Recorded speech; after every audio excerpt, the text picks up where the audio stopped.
નમસ્કાર, આપ જોઈ રહ્યા છો નેશન પ્લસ ન્યૂઝ. હું છું આપની સાથે વિભિક્ષા પરમાર. વડોદરા શહેરની હરણી પોલીસે વિદેશી દારૂની હેરાફેરી સામે મોટી કાર્યવાહી કરતા લક્ઝરી બસમાંથી દારૂનો વિપુલ જથ્થો ઝડપી પાડ્યો છે. મધ્યપ્રદેશથી આવી રહેલી હંસ ટ્રાવેલ્સની બસમાંથી વિવિધ બ્રાન્ડની આશરે 50 પેટી દારૂ મળી આવ્યો હતો. રાજ્યમાં ચર્ચિત લઠ્ઠાકાંડ બાદ પોલીસ તંત્ર દ્વારા ગેરકાયદે દારૂની હેરાફેરી પર કડક નજર રાખવામાં આવી રહી છે.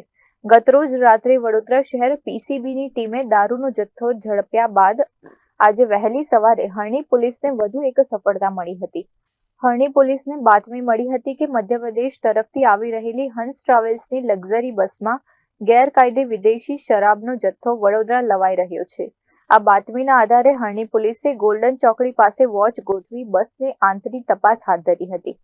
બસની તલાશી લેતા તેમાંથી વિવિધ બ્રાન્ડની અંદાજે 50 પેટી વિદેશી દારૂ મળી આવ્યો હતો. પોલીસે અંદાજે ₹5,98,000નો વિદેશી દારૂ તેમજ લક્ઝરી બસ સહિત કુલ ₹21 લાખનો મુદ્દામાલ કબજે કર્યો છે અને બસના ડ્રાઈવર તેમજ ક્લીનરને કસ્ટડીમાં લઈ દારૂનો જથ્થો કોણે મંગાવ્યો હતો તે દિશામાં તપાસ તેજ કરી છે.